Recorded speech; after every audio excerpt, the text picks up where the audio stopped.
అదృష్టం నాకు కల్పించింది మాత్రం స్వర్గీయ నందమూరి తారక రామారావు గారండి. ఆయన దివ్యమోహన రూపం నన్ను సినిమా ఫీల్డ్ వైపు నడిపించింది, సినిమా పట్ల పిచ్చి పెట్టేటట్టు చేసింది, సినిమానే జీవితం అనేటట్టు చేసింది. సినిమా ఫీల్డ్కి వచ్చాను. ఆయన యొక్క ఆశయాలు ఆదర్శాలతో నేను దర్శకుడిగా మారాను. అందుకనే నాకు ఎప్పటికీ కూడా నా జీవితాంతం ఎప్పటికీ కూడా ఎప్పటికైనా నేను సంపాదించే కీర్తి అవ్వచ్చు, ఖ్యాతి అవ్వచ్చు, కనకం అవ్వచ్చు, ఏది నేను సంపాదించేదైనా ఆయన ప్రసాదించిన అకౌంట్లోంచే డ్రా చేసుకున్నట్టుగా నేను ఎప్పటికీ ఫీల్ అవుతుంటాను.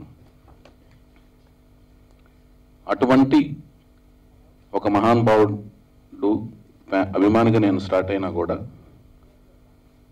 ఈ స్టేజ్ని ఈ రోజున రావటానికి నాకు అదృష్టంగా భావిస్తూ ఇద్దరు మహానుభావులు స్వర్గీయ నందమూరి తారక రామారావు గారు, అలాగే ఏఎల్వి ప్రసాద్ గారు, అక్కినేని లక్ష్మీవరప్రసాద్ గారు, వాళ్ళిద్దరూ వారసులు ఉన్న మహానటులు, దిగ్దర్శకులు, వారసులు ఉన్న ఒక స్టేజ్ని షేర్ చేసుకోవడం నిజంగా నా అదృష్టంగా భావిస్తున్నాను. ఎందుకంటే ఒక చెట్టు కింద మామూలు చిన్న మొక్క కూడా మలవటం చాలా కష్టం, ఎదగటం ఇంకా కష్టం, బతకటం చాలా కష్టం. అటు ఏఎల్వి ప్రసాద్ గారు చూసుకున్నా, ఇటు స్వర్గీయ నందమూరి తారక రామారావు గారిని చూసుకున్నా మహావృక్షాలు అన్నమాట. ఆ వృక్షాలకి ఎన్ని బ్రాంచెస్ ఉన్నాయో, ఎంత నీడ ఉంటుందనేది చెప్పడం చాలా కష్టం. అలాంటి లెగసీని ముందుకు తీసుకెళ్లే బాధ్యతలు, బరువుని రమేష్ ప్రసాద్ గారు, నందమూరి బాలకృష్ణ గారు ముందుకు తీసుకెళ్తున్నారంటే అది చాలా కష్టసాధ్యమైన పని, అనితర సాధ్యమైన పని. వారికి నేను అభినందనలు తెలియజేసుకుంటున్నాను. ఎందుకంటే ఎంతో కష్టం అనమాట అలాంటిది తీసుకెళ్ళటం ముందుకి. అట్లా ఒక జీవితాన్ని ఊహించుకోవటం, ఒక వృత్తి పట్ల ప్యాషన్ పెంచుకోవటం అనేది చాలా కష్టసాధ్యమైన పని. అలాంటి సినిమా రంగం పట్ల ఆయన వ్యామోహాన్ని పెంచుకోవటం కాకుండా లక్ష్మీవరప్రసాద్ గారు తన భార్యా సమేతుడై బిడ్డతో ఒంటరి ప్రయాణాన్ని, అద్భుతమైన గమ్యాన్ని ఊహించుకుంటూ ఎంతో కష్టసాధ్యమైన జీవితాన్ని ఆయన సాధించుకున్నారు. ఆ సాధించుకున్న తర్వాత ఎంత కష్టమైన జర్నీలో ఇన్వెస్ట్మెంట్స్ చేయటం అంటే ఎంత కష్టమని తెలిసినా కూడా ఆ రంగంలోనే ఇన్వెస్ట్ చేయటం అనేది ఒక గొప్ప విషయం అండి. ఎందుకంటే సినిమా జీవితం గురించి అందరికీ తెలిసిన విషయమే. అంటే చొక్కాని లేని నావలాగా వెళుతుంటుంది సినిమా ఫీల్డ్. అలాంటి దాంట్లోనే ఇన్వెస్ట్ చేసుకుంటూ ఎవ్వరికీ తెలియని ఇన్ఫ్రాస్ట్రక్చర్ని ప్రతి రంగంలోనూ ఎస్టాబ్లిష్ చేసుకుంటూ సొంత డబ్బులు పెట్టి ముందుకు తీసుకొచ్చారు. ఈ రోజున సినిమా మేకింగ్ అనేది చాలా ఈజీ అయిన ఒక పని అనే ఒక సంస్థని, ఆ సంస్థ ద్వారా అందరికీ ఆ ఇన్ఫ్రాస్ట్రక్చర్ని అందజేశారు. అందజేసే విషయంలో మానవత్వాన్ని చాటుకుంటూ వచ్చారు. ఆ వారసత్వాన్ని 100% కొనుక్కుంటున్నారు మన రమేష్ ప్రసాద్ గారు. ఎందుకంటే రమేష్ ప్రసాద్ గారు, ఇప్పుడు ఎల్వి ప్రసాద్ గారు చేసిన ఆయన యొక్క గొప్పతనం, మంచితనం రెండింటికి వారసులుగా వచ్చారు. తండ్రి మొత్తం బాధ్యతలని, ఆయన యొక్క వారసత్వాన్ని, ఆయన లక్షణాలను కూడా అవపోసన పట్టుకున్నారు. రమేష్ ప్రసాద్ గారు లేకపోతే నేను బొమ్మరిల్లు అనే ఒక సంస్థను స్థాపించాను. ఆ సంస్థ ద్వారా నేను లాహిర్ అనే సినిమా ప్రొడ్యూస్ చేసి రిలీజ్ చేసే టైంలో నాకు కరెక్ట్గా 8,75,000 రూపాయలు తక్కువైనప్పుడు ఇంకా సినిమా రిలీజ్ ఆగిపోద్దనే ఒక టెన్షన్ వాతావరణం నాకు వచ్చేసిన టైంలో నేను రమేష్ ప్రసాద్ గారికి 1:30 ప్రాంతంలో మిడ్నైట్ 1:30 ప్రాంతంలో నేను ఫోన్ చేయటం జరిగింది. చేసిన వెంటనే ఆయన నా నమ్మకంతో నేను ఇన్వెస్ట్ చేసిన దానికి ఒక ఇటుక అనుకుంటే ఒక 100 ఇటుకలు అంత నమ్మకం ఉంచి నా మీద డెఫినెట్గా రిలీజ్ చేసేయమని నాకు సైట్ ఇచ్చారు. దానివల్ల ఆ సినిమా రిలీజ్ అవ్వగలిగింది. రిలీజ్ అయిన తర్వాత బొమ్మరిల్లు సంస్థ అనేది నిలబడింది. ఆ నిలబడిన దానికి నేను ఎప్పటికీ కృతజ్ఞుడై ఉంటాను ఆయనకి, ఎప్పటికి కూడా. అలాగే మొన్న లాస్ట్గా రిలీజ్ చేసిన రే సినిమా కూడా కేవలం ఆయన ఆశీస్సుల వల్లనే సినిమా రిలీజ్ అయింది. సో నేను అనేది ఏంటంటే, ఇక్కడ డబ్బు అనేది సంపాదించిన తర్వాత ఒక రంగం నుంచి, ఆ రంగం నుంచి కాకుండా వేరే రంగాల్లో సేఫ్టీ సెక్యూరిటీ లేని ఈ రంగంలో కాకుండా వేరే రంగంలో పెట్టుబడి పెట్టే ఆచారం నుంచి కాకుండా ఒక అందులోనే పెట్టి ఇంకా 10 మందికి సేవ చేయాలి, ఆ సేవ కళారంగంలోనే చేయాలి, నాకు ఇదే జీవితాన్ని ఇచ్చింది, ఇదే జీవితాన్ని ప్రసాదించింది అనే ఒక ఆశయాన్ని, వాళ్ళ తండ్రి గారి ఆశయాన్ని పుణికిపుచ్చుకుని ముందుకు తీసుకెళ్తాను. రమేష్ ప్రసాద్ గారికి జీవితాంతం నేను రుణపడి ఉంటానని చెప్పుకుంటూ, అలాగే మొన్న ఒక తండ్రి ఆశయాన్ని కానీ తండ్రిని యొక్క జీవితాన్ని కానీ ముందుకు తీసుకెళ్లే ఒక బరువు బాధ్యతతో కూడిన ఒక పెద్ద పని అన్నీ తానే బాలకృష్ణ గారు, నందమూరి బాలకృష్ణ గారు తీసుకున్నారు. దాన్ని విమర్శకులకు కువిమర్శకులకు సైతం ప్రశంసలు పొందారన్నమాట. అంటే ఎలా చేయగలరు ఏంటి అని అభిమానులు సైతం, విమర్శకులు సైతం, అలాగే ఎవరెవరు ఎలాంటి వాళ్ళ మనసుతో వచ్చినా థియేటర్కి వచ్చినా కూడా వాళ్ళందరినీ కూడా ఒప్పించి మెప్పించగలిగారు. ఆ సినిమా అద్భుతమైన టాక్ సంపాదించుకోవడం మా అందరికీ హర్షాతిరేకంగా ఉంది. బాబు అది చాలా కష్టమైన పని బాబు, నిజంగా చాలా కష్టమైన పని. ఆ కష్టమైన పని అన్నీ తానే భుజం మీద వేసుకుని సాధించడం అనేది మాత్రం చాలా గొప్ప విషయంగా మేము ఫీల్ అవుతున్నాం. ఎందుకంటే తక్కువ రోజుల్లో ఎక్కువ అవుట్పుట్, అన్ని రకాల పాత్రల యొక్క దాన్ని తీసుకెళ్లారు. ఇదంతా ఎందుకు చెప్తున్నానంటే తండ్రి యొక్క గొప్పతనాన్ని నెక్స్ట్ జనరేషన్స్కి తెలియజెప్పే ఒక అమూల్యమైన కార్యక్రమాన్ని బాలకృష్ణ గారు భుజం మీద వేసుకుని దానిలో విజయం సాధించారన్నమాట. అది గొప్పతనం అనమాట ఇక్కడ. అలాగే రమేష్ ప్రసాద్ గారు కూడా ఎల్వి ప్రసాద్ గారి మీద అంటే ఎంతో కష్టసాధ్యమైన ఒక చిన్న మనిషి బయలుదేరి ఇంత కష్టసాధ్యమైన సాధించారు కాబట్టి డెఫినెట్గా ఆయన మీద కూడా ఒక బయోపిక్ తీయవలసిందిగా నేను ఒక రిక్వెస్ట్ చేస్తున్నాను సార్. మీకు సాధ్యం కాని పనులు ఏమి లేవు, కానీ అది కొంచెం బరువు బాధ్యతలతో కూడిన పని. అది చేస్తే ఆయనకి నిజంగా నివాళులు ఇచ్చినట్టు ఉంటుంది. మా పెద్ద ఆయన రామారావు గారి పిక్చర్ సీతారామ కళ్యాణం, ఆ సినిమా ద్వారా మీ అందరికీ నేను పరిచయం అవ్వడం, సీత పాత్రని ఇప్పటికీ నన్ను సీతమ్మ అని పిలుస్తున్నారు ఆంధ్రదేశం అంతా కూడా. నేను చాలా కృతజ్ఞరాలండి. ఇది మా పెద్ద ఆయన ఇచ్చిన పెద్ద ఆశీర్వచనం నా జీవితానికి. ఎందుకంటే ఇక్కడ బాలయ్య బాబు వస్తున్నప్పుడు నా మనసులో ఏమనిపించిందంటే పెద్ద ఆయన నడిచొస్తున్నట్టు అనిపించింది.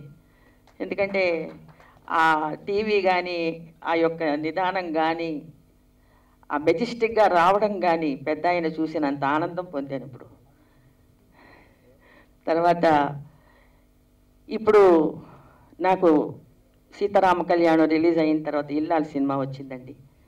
ఇల్లాలి సినిమా ఎల్వి ప్రసాద్ గారు అంత పెద్ద డైరెక్టర్ అండ్ ప్రొడ్యూసర్, ఆయన నన్ను ఆ క్యారెక్టర్ ఇవ్వడం అనేది చాలా గొప్ప విషయం అండి. నాకు నా జన్మకి ధన్యమైనట్టు డబుల్ క్యారెక్టర్ ఇచ్చారు. ఇల్లాలంటే ఇల్లాలాగే ఉండాలి అనే ఒక పెద్ద తపన ఆయనకి. గెటప్లో కానీ, బొట్టు కానీ, నా యొక్క మేకప్ కానీ, అసలు చీర కట్టడం కానీ అన్నీ ఆయనే చెప్పమని చాలా జాగ్రత్త వహించి నాకు ఈ క్యారెక్టర్ ఇల్లాలి అసలు ఎక్కడ యాక్ట్ చేయకూడదని, ఎక్కడ యాక్ట్ చేస్తే తన క్యారెక్టర్ పోతుందోనని అంత భయంతో నాకు చెప్పి సెట్లో కూర్చుని డైలాగ్స్తో సహా కూడా చెప్పించి ఆయనకు ఒక వింగ్ సగం పిక్చర్ వచ్చిన తర్వాత ఇంకా ఆయనలో సాటిస్ఫాక్షన్ అయిపోయారు. షీఈ్ డూయింగ్ వెరీ నైస్, ఇన్నోసెంట్గా ఉంది, చక్కగా చేస్తుంది అని నాకు పేరు సంపాదించుకున్నాను ఆయన దగ్గర. ఆయన బ్లెస్సింగ్స్ నాకు ఎప్పుడూ ఉంటానే ఉంటాయండి. ఎందుకంటే ఇల్లాలు సినిమా ఆంధ్రదేశంలో ఇప్పుడు ఈ మధ్యకాలంలో నేను వెళ్తున్నప్పుడల్లా ఏదైనా షూటింగ్స్కి వెళ్తుంటే ఇల్లాలు సినిమా గురించి, సీతారామ కళ్యాణం గురించి మాట్లాడతారు, ఇంకేం మాట్లాడరండి. నా ఇన్ని సినిమాలు పక్కన పెట్టేసి ఏమండి ఇల్లాల్లో ఎంత అద్భుతంగా లేదండి, నాదేమీ లేదండి. సీతారామ కళ్యాణం సీతమ్మలాగా మా పెద్ద ఆయన ఇచ్చిన వరం నెక్స్ట్ ఎల్వి ప్రసాద్ గారు ఇచ్చారండి. ఈ జన్మకి నాకు చాలా సంతోషం అండి. భగవంతుడికి ఎప్పుడు నేను థ్యాంక్స్ చెప్పుకుంటాను. ఎందుకంటే పిక్చర్ రావడం చాలా గొప్ప విషయం అండి, క్యారెక్టర్స్ రావడం గొప్ప విషయం.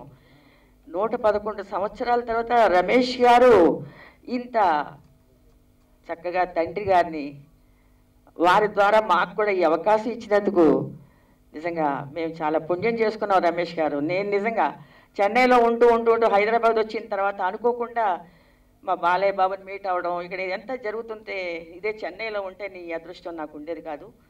నిజంగా మళ్ళీ ఈ కుటుంబంతో నేను సన్నిహితురాలు అవుతున్నాను. అందుకని నాకు కొండంత ధైర్యం మీరందరూ ఉన్నారని. ఎందుకంటే నాకెవరున్నారు చెప్పండి, ఇప్పుడు రామకృష్ణ గారు లేని తర్వాత అన్నీ అధైర్యమే. సినిమాలు వేయమంటారు కూడా భయం వేస్తుంది. అండ్ నా కొడుకుతో నేను ఉన్నాను, అంతేగాని నాకెవరు సపోర్టు లేదు ఇక్కడ. మా పెద్ద ఆయన జీవితం అంతా నాకు సపోర్ట్ ఇచ్చారు. నెక్స్ట్ బాలయ్య బాబు, ఇప్పుడే చెప్తున్నాను, మనస్ఫూర్తిగా ఉన్న మాట చెప్తున్నాను, మీరందరూ మాకు సపోర్ట్ ఉన్నారు కాబట్టి మా అబ్బాయిని కూడా పైకి తీసుకురావాలి, సినిమాలోనే ఇండస్ట్రీలో పైకి రావాలని కోరుకుంటూ నిజంగా ఈ అకేషన్లో నిజంగా వెళ్ళి నాకు దండం పెట్టుకుంటుంటే ఆ చిత్రంలో నాకు సిమ్లా షూటింగ్ తీసుకెళ్లారు. ఎన్నెన్నో జరిగినాయండి. అది డబల్ వర్షన్ సినిమా, అది కేఆర్ విజయ తమిళ్లో యాక్ట్ చేసింది, నేను తెలుగులో చేశాను. నెక్స్ట్ సాధన హిందీలో యాక్ట్ చేసిందండి ఈ cinema. It's very very nice movie అండి. అసలు అందులో ఒక్కొక్క గురించి చెప్పాలంటే సంజీవ్ గారి డైరెక్షన్ అండి ఇది ఇల్లాలు. కానీ ప్రసాద్ గారు మటుకు ప్రతిరోజు వచ్చి కూర్చునేవారు. నా గెటప్లో ఏదైనా డిఫరెన్స్ వచ్చిందా, యాక్టింగ్లో డిఫరెన్స్ వచ్చిందా, కోర్టు సీన్స్ అదరగొట్టే సీన్స్ అండి, మామూలు సీన్స్ కూడా కాదు. నాకు వేరే సినిమాలో కాలు ఇరిగిపోయిందండి, ఫ్రాక్చర్ అయ్యింది. ఒక 2 months నాకు రెస్ట్ ఇచ్చారు. అప్పుడు ఇంట్లోనే రెస్ట్ తీసుకున్నాను. కానీ నాకు ఫైల్ మటుకు ఇంత పెద్ద ఫైల్ వచ్చిందండి. ఏంటని అడిగితే మొత్తం డైలాగులు అన్నీ ప్రాక్టీస్ చేసి పెట్టుకోవాలని చెప్పు గీతాంజలితోటి అని చెప్పి నాకు బెడ్ రెస్ట్ ప్లస్ ఈ టెన్షను ఆన్ టైం ప్రకారం రావడం అనేది నిజంగా నేను అద్భుతంగా భావిస్తున్నా. సెకండ్ థింగ్ ఈజ్ మన వైవిఎస్ గారు చెప్పినట్టు 2 ఫ్యామిలీస్ నుంచి సీడ్స్ ఒక మహావృక్షలాగా ఫామ్ అయినట్టు ఆయన చెప్పారు. అందులో ఇప్పుడు నేను ఫీల్ అయ్యేది ఏంటంటే I'm just like seeding now in the industry.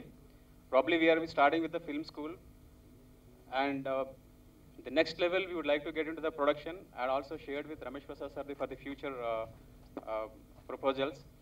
And the next thing is for LV Prasad garu gurinchi nenu maatladalante na experience prakaram nenu maybe na experience saripodu legendary gurinchi maatladalante, but one thing everyone should understand that like from the scratch to the building a big empire in the film industry, it's not a small thing.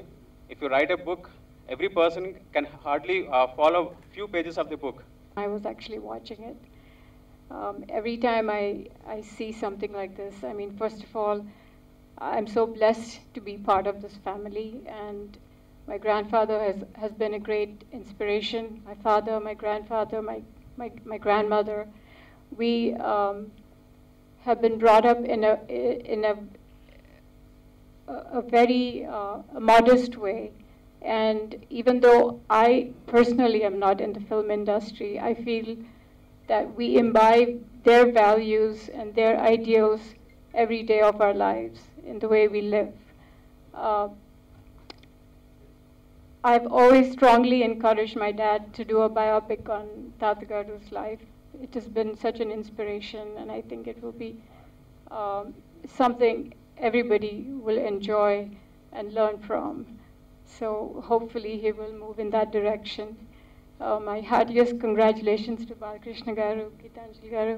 I haven't had a chance to see the movie, but I hope to during my trip here. I just came in today. So I wish you all the best at the Film Institute, and thank you for having me here today. ఎన్నో సంవత్సరాల తర్వాత సినిమానే నమ్ముకుని entire energies have been spent for the development of cinema. మా తండ్రి గారి గురించి మీరు సినిమా చూశారు, చాలామంది మాట్లాడారు. He is a man of cinema, nothing else but cinema. నేను చిన్నప్పుడు when he was looking for his career in cinema, nothing else but cinema, వారిని ఎక్కువగా కలవటం మాట్లాడటం అవి లేనే లేవు. ఎందుకంటే he was working almost 20 గంటలు రోజుకి ఆయన పనిచేస్తుండేవారు. స్టూడియోకి షూటింగ్ వెళ్ళేటప్పుడు కార్లో he used to say, "Come rest." Those are the days of his struggle. I do not know how much he has spent time at home with the family, with the children. If I remember I don't think he has spent any time at all. All his time was for cinema. ఆ cinema కాకుండా ఎంతో మంది జీవితాల్లో పాల్గొనడం, అక్కడి నుంచి what response we are getting from them, what he got from them. ఇప్పుడు రామారావు గారు అంటే మా father and especially ladies, my mother, their ladies చాలా ఆప్యాయతగా అందరూ బాగుండాలి, అనే ఉద్దేశంతో ఈ families they have grown together. వారి ఐక్యత, ఒకరి క్షేమం, వాళ్ళని హెల్ప్ చేసుకోవటం కష్టాల్లో సుఖాల్లో, ఇట్ ఇస్ సంథింగ్ నేను చెప్పలేను. అది it was always there every day. So ఇవన్నీ తర్వాత నాకు ఇంజనీరింగ్ చదువు అయిపోయిన తర్వాత ఆలోచిస్తే then I started understanding what is the strength of my father. If you go in depth into his mind, he is always grateful to the cinema. And when I asked, he was jury of some children's films, and the technical side what I have taken over. ఆయనకి ఎప్పుడు family అంతా సినిమాలోనే ఉండాలని ఆశ. ఎందుకంటే ఈ earlier years ఈ was with Prithviraj Kapoor. Prithvi theatres అని రాజ్ కపూర్ గారి తండ్రి డ్రామాస్ ఉండేవి. అందులో మా తండ్రి గారు కూడా ఆ డ్రామాస్లో పనిచేయటం. So he has a great respect for Prithviraj Kapoor and their family, and he wanted his family also to be part of cinema all his life. So he took like that. He also wanted us to be like that. But later on I just thought where he has failed. My father has failed in only one thing in his life. He tried to make me an artist. When I was in school, studying very young, Ramakrishna Mission High School ani Chennai lo undedi, akkada chadukuntundevaani. He wanted me to act. You may not remember, if any of you have seen Samsaram, I acted as son of Ramarao Garu, and Nagesh Rao was my uncle. So those are the days. As a young person, I was not keen on acting. I was keen on playing cricket, games and all that. You will be very interested to know how my father has failed. It was a shoot in Sobhanachala Studios, if I remember correct. And I was to go for a shoot. I didn't know what it was. I said, all right, the film shooting, father is going every day. I have not been there. I went there. That happened to be Sunday also. It was a cricket match. And I sat there for an hour. Nothing happened. I was only sitting there. Then I went to my father. Father told me, you cannot leave because it is shooting is there. There are a lot of others who play the part. You cannot leave by yourself. Then you be seated there. I sat for another 1 hour. Nothing happened. He said, no, you cannot leave because it will be a big loss to the producer if you go away. Shooting has to be cancelled. And he was also concerned about his career at that time, because his career is just growing at that time. So 2 hours and the third hour I went to him again. He looked at me, gave me a big slap. But he said, go and sit down there. From that day onwards, I never thought I should be in cinema again. But it was if you see Samsaram, my portion is the only one like a Dishtibama, which is not good. Rest of the film is stupendous. That film became a great success. Nagesh Rao also turned out to be a social roles law. Atlo it's to work on that. Akkineni Lakshmi Varaprasad గారి 111వ జయంతి పండుగకు విచ్చేసిన ప్రతి ఒక్కరికి, కుటుంబ సభ్యులందరికీ, చలనచిత్ర రంగ కుటుంబ సభ్యులందరికీ ముందుగా ఆయన నన్ను పిలిచినందుకు ఆయన కుమారుడైన ఎల్వి రమేష్ గారికి, అలాగే ఆయన కూతురైన రాధ గారికి, గీతాంజలి గారికి, డైరెక్టర్ వైవిఎస్ చౌదరి గారికి, అలాగే క్రియేటివ్ మెంటర్స్ సురేష్ గారికి, ఇక్కడికి విచ్చేసిన పాత్రికేయులందరికీ, ప్రతి ఒక్కరికి నా హృదయపూర్వక కళాభివందనాలు, కృతజ్ఞత అభివందనాలు తెలియజేసుకుంటున్నాను. ఈరోజు మరి ఒక రకంగా చెప్పాలంటే మన చలనచిత్ర పరిశ్రమ ఆద్యుడు. అలాగే ఒక స్థాయికి అంటే కేవలం ఇది మన వరకే పరిమితం కాకుండా యావత్ భారతదేశానికి తెలుగు చలనచిత్ర పరిశ్రమ యొక్క సత్తా చాటిన ఎల్వి ప్రసాద్ గారు, మా నాన్నగారు, ఏదైతే విజయ సంస్థ వారి మొదటి సినిమా షౌకారు చిత్రంలో ఆయన కథానాయకుడిగా ఆయన దర్శకత్వంలో నటించిన ఎల్వి ప్రసాద్ గారి గురించి చెప్పడం అంటే సూర్యుడిని వేలుతో చూపటమే అవుతుంది. ఎందుకంటే ఆయన ఒక నిఘంటువు చూసాం మనం ఇందాక ఆయన మీద. అలాగే అందరూ ఎంతోమంది ఆయన గురించి చెప్పారు. అప్పుడప్పుడు ఇలా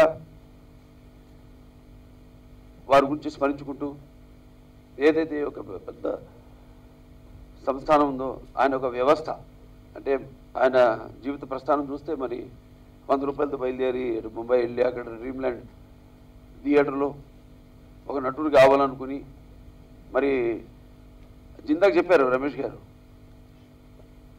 ఏవైతే ఆయన నాన్నగారిలో గమనించిన లక్షణాలు ఏవైతే ఉన్నాయో, ఎందుకు ఆయన అంటే ఈ భూమి మీద అందరూ పుడతారు గెడతారు కానీ అందరు మహానుభావులు కాలేరు. ఒక మనిషి మహోన్నత విజయపథంలోకి నడవాలంటే, అత్యున్నత శిఖరాలకు ఎదగాలంటే ముఖ్యంగా కావలసిన సత్సంకల్పం కావాలి, ఒకటి దీక్ష బోనాలి, నీ దారిలో నువ్వు నడవాలి. ఆయన సినిమాని అనుకున్నారు ఆయన.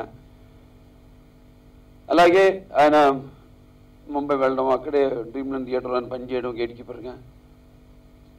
అక్కడి నుంచి నెమ్మదిగా ఆలమార మొదటి మూవీ చిత్రం, ఆ తర్వాత భక్త ప్రహ్లాద తెలుగు సినిమా, తర్వాత మన కాళిదాసు సినిమాల్లో తమిళ సినిమాల్లో నటించడం, అలా ఇందాక చెప్పినట్టు మనిషి ఆయనకున్న సినిమా పట్ల ఆయనకున్న అవగాహన అంటే ఏంటంటే ఒకటేమో ప్యాషన్, రెండోదేమో పేషెన్స్, పర్సివరెన్స్. దాని తర్వాత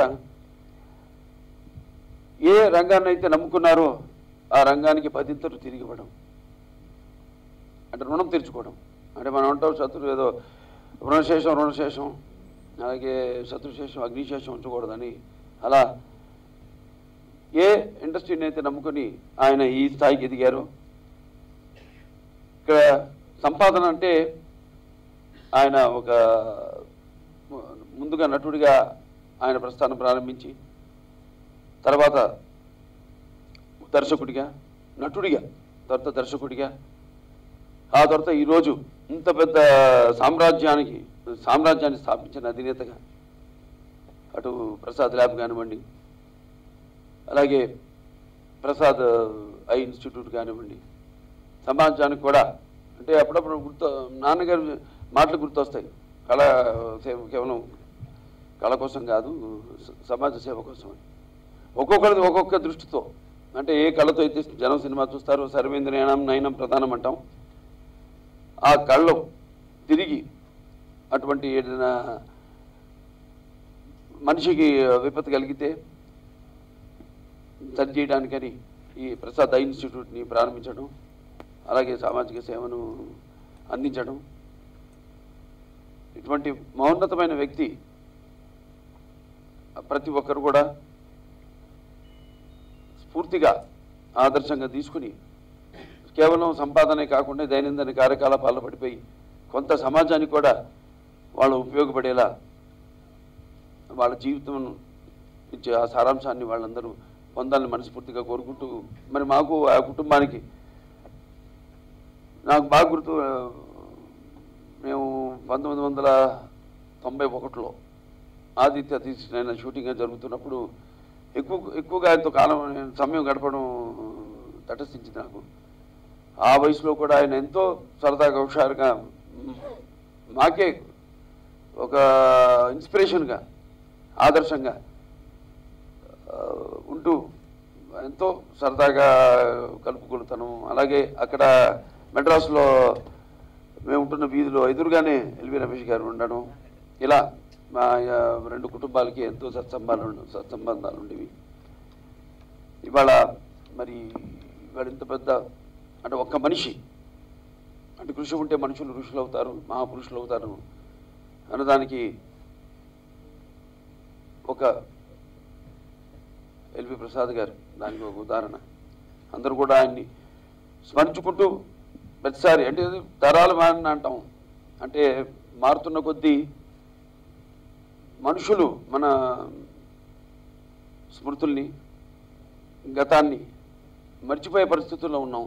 అటువంటిది ఆ యొక్క తండ్రి అడుగుజాడల్లో నడుస్తూ ఎల్వి రమేష్ గారు, ఆయన తర్వాత తరం వాళ్ళు అయితే మీ అందరూ కూడా ఈ ఏదైతే ఆయన కన్న కళలు ఏవైతే ఆ కళలు ఆయన కన్నారో ఆ కళల్ని ఇంకా ముందుకు ఇప్పుడు మారుతున్న ఈ